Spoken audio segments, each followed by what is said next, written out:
오늘은 본문의 말씀을 가지고 주 안에 거하는 사람이란 제목으로 말씀을 드리겠습니다. 오늘 본문에서 예수님은 내 안에 거하라 이렇게 말씀하십니다. 그리하면 나도 너희 안에 거하리라 이렇게 말씀하셔요. 내가 예수 안에 거하면 주님께서 내 안에 거하며 포도나무와 가지같이 하나가 되어 함께 하신다 이렇게 비유를 하신 것입니다. 구약의 창세기에 보면은 그 가나안 땅에 기근이 닥쳐서 그 야곱과 그의 가족은 양식이 떨어져 가고 아주 어려웠어요. 이제 굶어 죽을 수밖에 없는데 애굽에서 총리로 된 요셉이 엄청난 양식을 쌓아놓고 아버지와 그의 모든 가족을 애굽으로 초청을 해서 모시고 와서 거기서 같이 살게 하면서 풍족한 양식으로 막 공급하고 그래가지고 그들이 굶주리지 않고 그의 자손들까지 잘 보호하는 모습을 볼 수가 있습니다. 이와 같이 예수 안에 거한다고 하는 것은 마치 가나안 야곱 식구가 애굽 요셉 집으로 이사해서 요셉과 함께 삶으로써 기근을 피하여 죽지 않고 풍족한 은혜의 삶을 살 수 있는 모습으로 볼 수가 있다는 것입니다. 주님 안에 살 길이 있어요. 양식이 있습니다. 그러면 주 안에 거하는 사람은 어떤 사람인가 한번 알아보겠습니다. 첫째로 주 안에 거하는 사람은 예수님의 음성을 듣고 따르는 사람이라는 것입니다. 예수님이 성전 솔로몬 행각을 이렇게 다니시는데 유대인들이 막 몰려와가지고 그를 에워싸면서 뭐라 하냐면 당신 어느 때까지 미혹합니까? 그리스도이면 분명히 말해 주시오 그러는 거예요. 그러니까 예수님은 이미 내가 너희들에게 말했노라 그렇게 말했어요. 그러나 그들은 여전히 믿지 않고 자꾸 따지는 거예요. 그때 예수님은 그 유대인들이 내 말을 듣고도 믿지 않는 이유가 그들은 내 양이 아니기 때문이다 이렇게 말씀하셨어요. 내 양은 내 음말을 들으며 나는 그 내 양을 알고 내 양은 나를 따르느니라 이렇게 했어요. 주 안에 거하는 사람은 주님의 음성을 듣고 따르는 사람이라는 것입니다.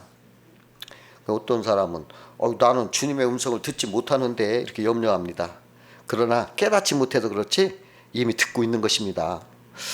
어느 신실한 기독교인에게 하나님 음성을 어떻게 듣습니까? 하고 어떤 10대 청소년들이 물었어요. 그러니까 그가 이렇게 대답했어요. 저는 하나님의 음성을 육성으로 듣지는 못합니다. 그런데도 하나님의 음성을 들었다 하는 것은 예를 들면 제가 무슨 일을 하는데 방을 어질렀고 이렇게 일을 했는데 정리정돈을 좋아하는 내 아내가 방문을 열어보고는 한숨을 쉬고 나갔다 하면 아내는 말 한마디 안 했지만 방 좀 치워달라 하는 것을 내가 들은 것입니다. 내가 그렇게 알게 되는 거예요. 그렇게 말하는 거예요.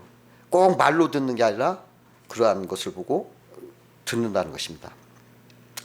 예를 들면 다윗이 압살롬의 반역으로 황급히 도망을 가는데 사울 족속 시므이라는 사람이 막 다윗을 따라오면서 욕을 하는 거예요. 막 욕을 하고 저주하고 막 돌을 던져. 막 그러면서 따라오니까 옆에 다윗 옆에 지키던 아비새 장군이 세상에 저 시므이를 당장 내가 가서 처형하겠다고 다윗에게 말을 하니까 다윗이래요. 하나님이 저 시므이를 통해서 내 죄를 책망하는 것인데 어찌 내가 그를 책망하겠느냐. 하나님이 하시는 말씀을 달게 받고 가만두어라. 저를 통해서 나를 책망하는 것을 내가 대적하면 어떻게 되겠느냐. 그러면서 그냥 가요. 지나가요. 이게 주님의 음성을 들은 거예요. 또 저 이북에 또 어떤 목사님이 6.25 때 이거 내가 남쪽으로 피난을 가야 할지 아니면 여기 남아서 교회를 지켜야 할지 이렇게 모르는 거예요. 그래서 늘 기도로 응답을 구하는데 하루는 마당에 이렇게 있는데 제비가 빔이 마당을 돌더라더니 휙 하고 남쪽으로 날아가고 또 조금 있으니까 또 제비가 날아가서 마당을 빔이 돌더니 쭉 남쪽으로 날아가고 그래요. 그러니까 이 목사님이 하나님이 지금 빨리 남쪽으로 피난 가라고 하는구나. 그래 그 음성을 듣고 남쪽으로 피난 와서 아주 행복하게 목회를 잘했다고 합니다. 이게 하나님은요 하나님 말씀으로, 성경 말씀으로도 알려주시지만은 어떠한 사건이나 환경을 통해서도 말씀하시는 거예요. 그 하나님이 그 환경을 통해서 나한테 말씀하신 걸 내가 깨달을 때, 그것이 하나님의 음성을 들었다, 이렇게 말할 수가 있는 것입니다. 또 빌립보서 2장 13절에 보면은 우리 마음에 일어나는 소원으로 주님의 음성을 듣는다고 했습니다. 너희 안에 행하시는 이는 하나님이시니 자기의 기쁘신 뜻을 위하여 너에게 소원을 두고 행하게 하시나니, 마음의 소원이 일어나는 방식으로 주님은 우리에게 말씀을 하시는 것입니다. 제가 이거 뭐 하고 싶지 않은 얘기인데, 제가 이렇게 목회를 하게 된 것도, 제가 교사였어요. 그런데 자꾸 하나님이 목회를 하라고 하는 거예요. 아니, 내가 지금 한 가정의 가장도 되고, 내가 그만두면 식구들 어떻게 봉양하며, 뜬금없죠. 그래서 이거 이상. 그런데 계속 한 10년을 마음을 주는 거예요. 그 나중에 내가 아주 이거 좀 시간이 가는데 말씀드리면, 내가 그때 기도하면서 몇 년, 몇 월, 며칠 날까지 응답을 주시오. 그렇지 않으면 아주 차라리 내가 교회를 안 다니겠습니다. 이제 이렇게까지 기도를 했어요. 그럼 그걸 또 잊어먹었어. 근데 그 몇 년, 몇 월, 며칠 날, 그 전날 내가 이렇게 서울을 가는 거예요. 그때 내가 자동차 운전을 하는데, 그때는 지도도 볼 수도 없고, 왜냐하면 초보자라. 또 서울 시내 완전히 몰라요. 저는 서울 시내 오늘 왔다 뒤로 돌아면 또 어딘가 몰라. 길치입니다, 길치. 그런데 차를 타고 서울을 갔어요. 근데 내가 가는 목적지가 있는데, 야, 세상에, 내가 지금 돌아보면 이건 기적이야. 여기서 서해안 고속도로, 여기 서해대교도 없었을 때니까, 98년도니까 쭉 가는데, 저기에서 저기에서 가락시장 그쪽으로 해서 저쪽 천호대교를 건너서 거기 워커힐, 그 넘어서 거기가 내가 가고자 하는데요. 근데 거기를 한 번도 가본 적도 없고, 나는 길을 아무것도 모르고, 차는 막 뒤에서 막 오고, 밤이고, 야, 이거 뭐 깜깜하고, 아이고, 이게 경기도 왔으니까 이게 휴전선 가까이 오니까 이게 깜깜한 거 할 정도로 그렇게 하는데, 거기에 사람이 하나 서서, 버스 정류장에 사람이 있길래 내가 섰어요. 그래, 그거 타면서 어디로 가냐, 어디 간다니까, 나 그 집 그 교회 안다, 가자. 그 목사님 집도 안다, 가자. 그분 모시고 딱 갔어요. 지금 생각해 보면 지금도 못 가요. 어림없어. 근데 그 날짜더라고요. 그날 응답을 준 거예요. 근데 생각해 보니까 내가 그 날짜인데. 그래서 그분을 만났는데 그분이 그러는 거예요. 목회를 하고 싶으면 해야지. 그러는 거예요. 그게 응답이요. 알았습니다 하고 왔어요. 그러고 그냥 사표를 내고 목회를, 신학을 간 거예요. 이 하나님은 이렇게 하시더라고요. 그 마음의 소원으로 그냥 그렇게 목회를 안 하면 안 된다는 그런 생각이 너무 강한 거예요. 그래서 이렇게 하는데, 목회를 하잖아요. 지금 나는 꿈에도 생각도 안 했고, 근데 이렇게 하게 됐어요. 그러니까 하나님은 이렇게 말씀을 하셔요. 소원을 통해서. 또 내 양은 나를 따른다 그랬었어요. 양은 목자의 음성을 듣는 것으로 그치지 않고 따른다 그랬어요. 사도행전 10장 11절에 보면 베드로가 주님의 음성을 듣는 장면이 나와요. 하늘에서 온갖 짐승을 보자기에 싸가지고 이렇게 내려와. 그러더니 베드로야, 이 짐승들을 잡아먹어라 그러는 거예요. 그러니까 베드로가 깜짝 놀랐어요. 주여, 나는 그럴 수 없습니다. 속되고 깨끗지 아니한 것은 내가 결코 먹지 않겠나이다. 거부를 한 거예요. 근데 조금 있으니까 이방인 고넬료의 종들이 와서 찾는 거예요. 그러니까 깨닫는 거예요. 그 이방인들을 상징하는 짐승들을 먼저 보내주시고 너는 걸로 가라는 것을 알아들은 거예요. 그래서 그 종들을 따라서 고넬료 집에 가서 하나님 말씀을 증거하며 이방을 전도하게 된 것입니다. 그런 일이 없으면 갈 리가 없죠. 그러니까 하나님은 사건을 통해서 그렇게 말씀하셔요. 어느 목사님이 처음 목회를 하시는 분에게 전화를 받았어요. 근데 그분은 처음 담임 목회를 하는 사람이라 열심히 하려고 했던 사람인데, 그 사람 교회에 어느 집사님이 편찮으신 거예요. 그러니까 그 말을 듣고 새벽에 기도하다가 오늘 신방 가서 기도해 주었다 이런 말을 들었는데, 어떻게 그날 신정을 못했대요. 근데 그 뒤에 계속 그 집사님이 생각을 하더래요. 아, 주님이 가라 하시는구나 하고서 깨닫고 자기 아내와 함께 집사님 신방을 갔어요. 근데 집사님이 마당에 이렇게 혼자 나와 앉아 계시더라고요. 그 인사를 하고 잠시 얘기를 안 하는데 갑자기 숨쉬기가 힘들다고 하시면서 그만 숨이 멈춘 거예요. 그 급히 119 신고도 하고 막 심장 마사지를 해도 소용이 없어요. 그렇게 해서 집사님이 임종을 지펴보고 돌아오는 차 안에서 너무 안타깝고 슬퍼서 막 눈물만 나더랍니다. 또 기껏 순종해 갔더니 하나님이 어떻게 사람을 죽게 하셔서 내가 이렇게 어렵게 합니까? 원망도 나더래요. 그래 막 울면서 전화가 온 거예요. 근데 그 우시는 목사님께 이분이 그분 참 복된 무시네 그랬대요. 생각해 보세요. 마지막 임종 예배를 제대로 드릴 수 있는 분이 몇 명이에요? 많잖아요. 또 갑자기 심정지가 와서 목사님 품에서 그렇게 하나님께 갈 수 있다는 사람이 몇 명 되겠어요? 그래서 그 집사님 참 복 있는 분이구나 이렇게 말했대요. 근데 그 후에 듣고 보니까 주님께서 그 목사님에게 말씀하셨대요. 내가 너를 기다렸다. 하나님께서 그 집사님이 혼자 돌아가시지 않도록 하시기 위해서 목사를 부르시고 목사가 오기까지 기다리셨다는 거예요. 만약에 주님의 음성에 순종하지 않고 집사님께서 혼자 그렇게 돌아가셨다면 그 목사님 죄책감으로 평생을 견디지 못했을 것이라는 거예요. 그러니까 주 안에 거하는 사람은 주의 말을 듣고 순종하는 것입니다. 그러니까 난 주의 말을 못 듣는데요. 그건 깨닫지 못해서 그런 거예요. 이미 듣고 있어요. 여러분 여기 교회 나온 것도 주님의 말씀이 있기 때문에 온 거죠. 여러분들이 온 것 같지만 그렇지 않아요. 주님이 여기 가라 해서 오신 거예요. 여러분 듣고 있는 거예요. 두 번째로 주 안에 거하는 사람은 믿음이 있어야 된다는 것입니다. 그 나치 독일의 지하실 깜방벽에 햇빛이 보이지 않아도 나는 태양을 믿는다. 비록 느끼진 못하더라도 나는 사랑을 믿는다. 비록 잠잠할지라도 나는 하나님을 믿는다 라는 말이 써있다고 그래요. 그 어느 프로가 써놓은 거죠. 아무리 절망적인 상황에서도 주를 믿으면 희망을 바라보게 된다는 것입니다.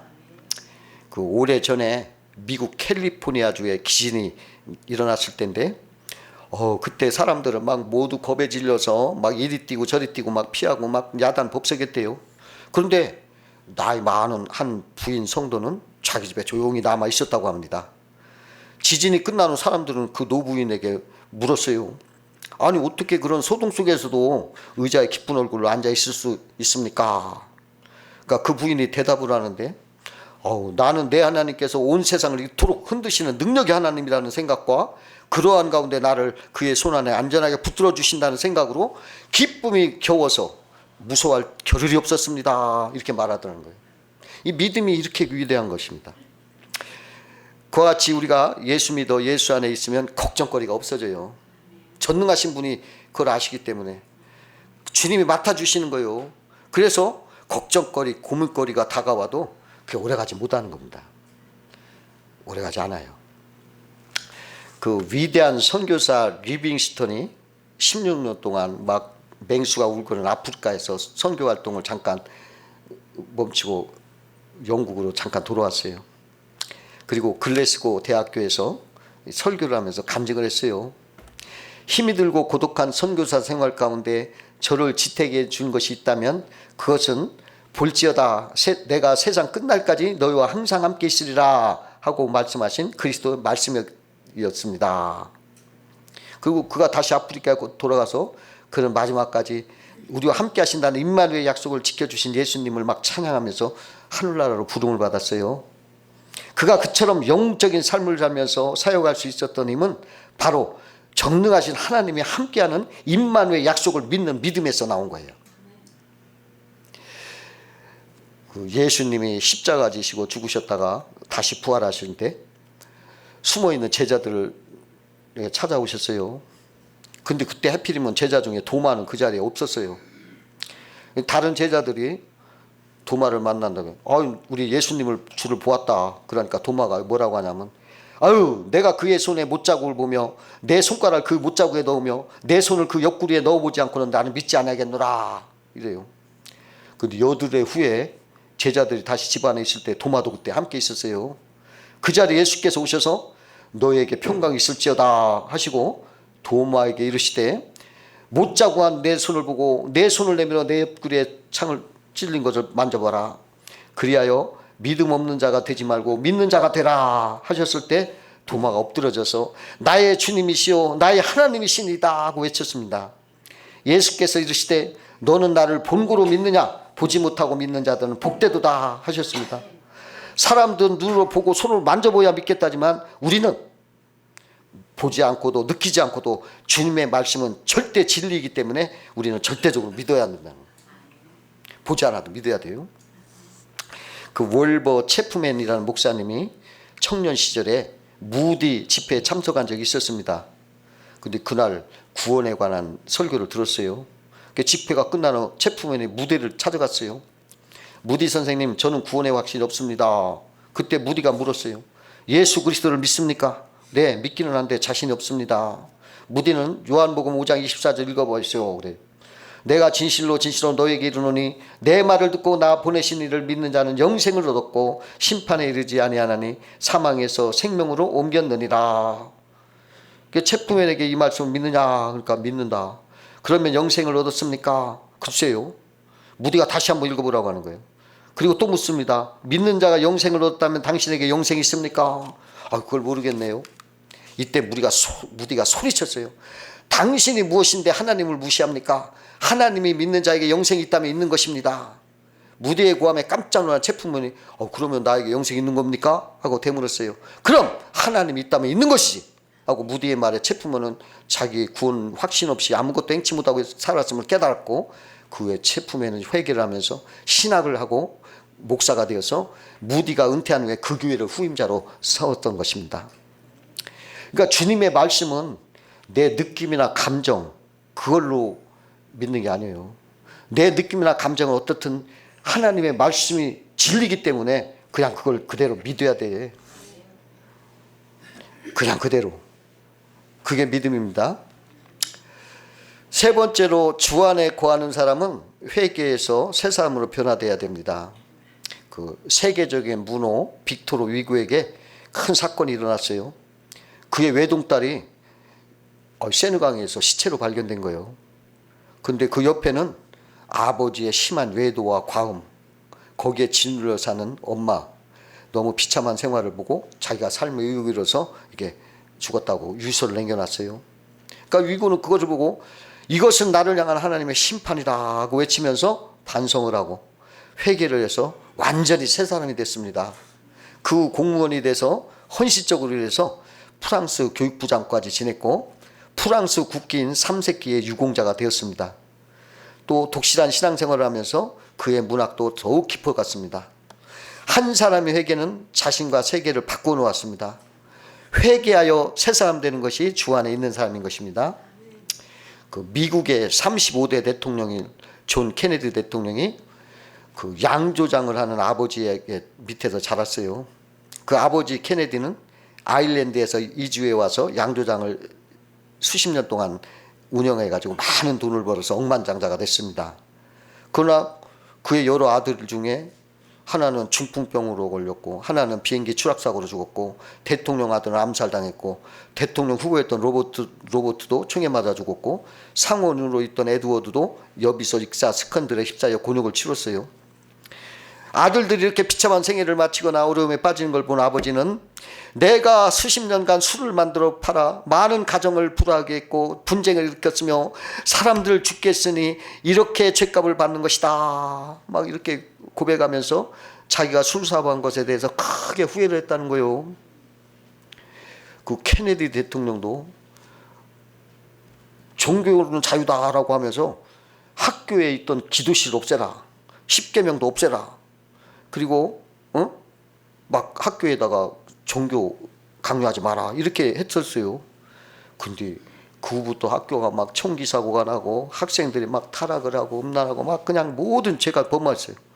근데 그 때문에 암살당했다라는 사람도 있어요. 그런 사람이 있어요.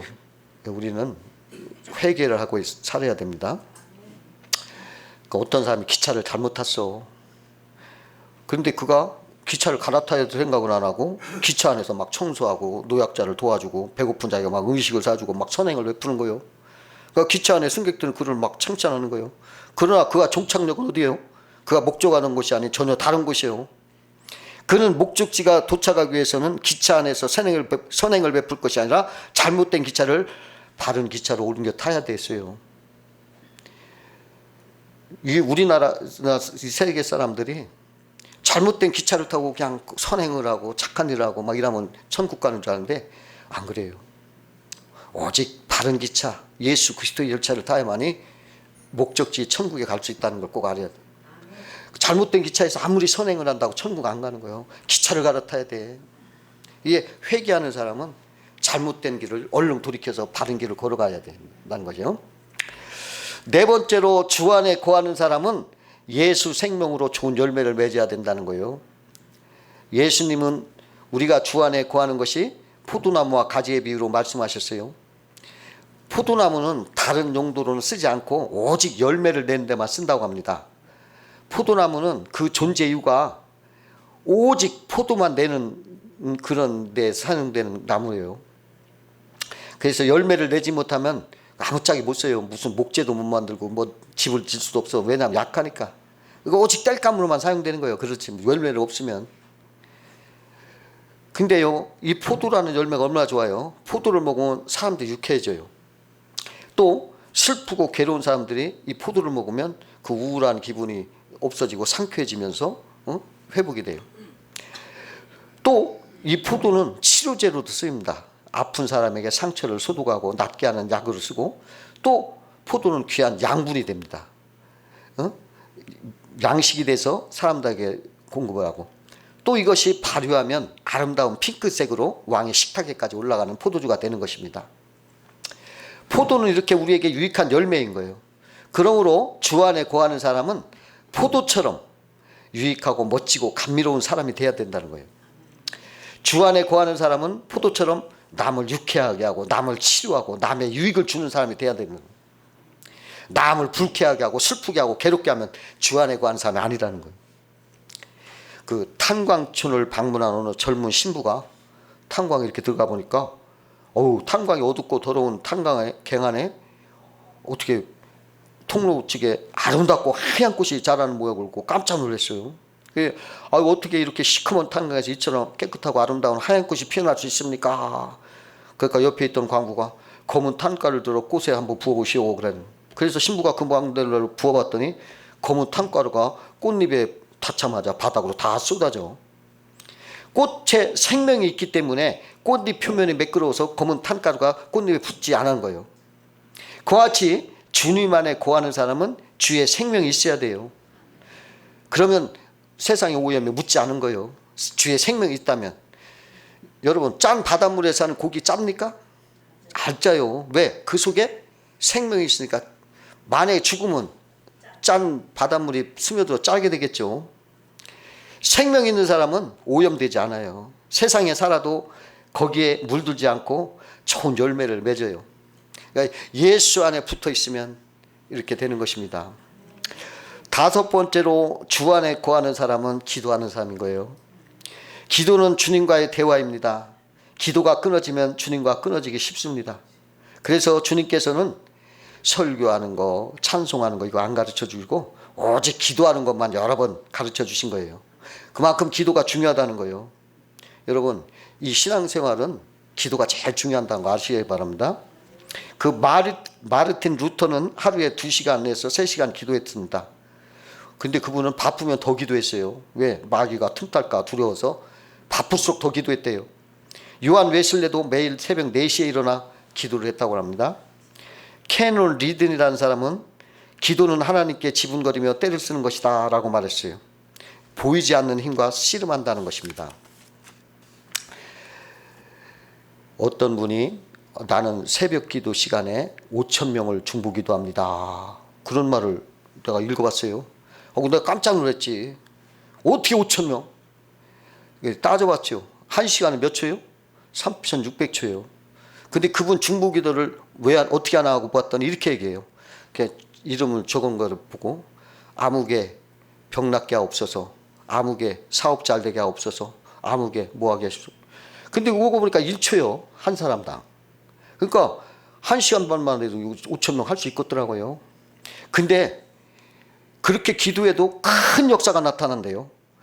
응답받았다는 전화가 수없이 많았대요. 아, 나도 하고 싶더라고. 이름 적어놓고서 누구 어떻게 하시면 누구 일적씩만 해도 그래도 막 응답이 뭐 얼마나 많았는지 전화가 수없이 받았대요. 여러분도 한번 해보세요. 이름을 기도할 이름 적어놓고 누구 뭐라고 누구 뭐 1초만 해. 그래도 응답이 오는 거예요. 미국 콜로라도 스프링스에는 목회자의 무덤이라는 이름이 있어요. 근데 그곳에 테드 해거드 목사님이 처음 갔더니 막 거기서 막 칼로 찔러 죽이려는 사람도 있고 또 밤마다 막 협박 전화를 걸려오기도 하고 그러더래요. 또 사탄을 섬기는 숭배자들이 막 죽은 개나 고양이 머리를 막 소포로 붙여오기도 하는 거예요. 그래도 테드 해거드 목사님은 물러서지 않고 영적 전쟁을 시작했어요. 구체적인 기도의 싸움을 시작했어요. 전화번호를 5명씩 단위로 올려가지고 그 이름을 불러가면서 이 사람들 변화시켜달라고 막 기도했고, 부동산 매물이 나오면 믿는 사람이 주인이 되게 해달라고 막 기도하고, 미국의 많은 선교단체가 이곳에 이사 오도록 막 지속적으로 기도했습니다. 결과적으로 지금은 콜로라도 스프링스에는 많은 선교단체 본부가 들어오게 되었고 거기에는 믿는 사람이 많아졌다요. 영적 전쟁에 승리할 수 있도록 구체적으로 기도한 결과 그렇게 승리했다는 것입니다. 이도가 이렇게 중요한 거예요. 아프리카의 성자 프란시스가 어느 날 제자 한 사람이 물통을 물에 가득 채우고 가는 것을 보았어요. 메고 가는 걸. 물통이 막 흔들 때마다 물이 출렁거리며 넘쳐 흘렀습니다. 그러자 그는 물통에 나무 토막 하나를 넣고 유유히 걸어가요. 그에게 물었어요. 그대는 어찌하여 물통에 나무 토막을 넣었는가? 그러니까 그의 대답은 흔들리는 물통에 나무 토막을 넣으면 물이 쏟아지거나 넘치지 않습니다 하더라는 거예요. 여러분, 내 마음이 흔들리고 내 영이 막 출렁거릴 때 기도에 나무 토막을 넣어라. 그러면 잠잠해지고 평화로운 거예요. 여러분, 주 안에 거하는 사람 행복한 사람입니다. 여러분, 주 안에 거하시는 사람 되시기를 주의 이름으로 축원합니다. 기도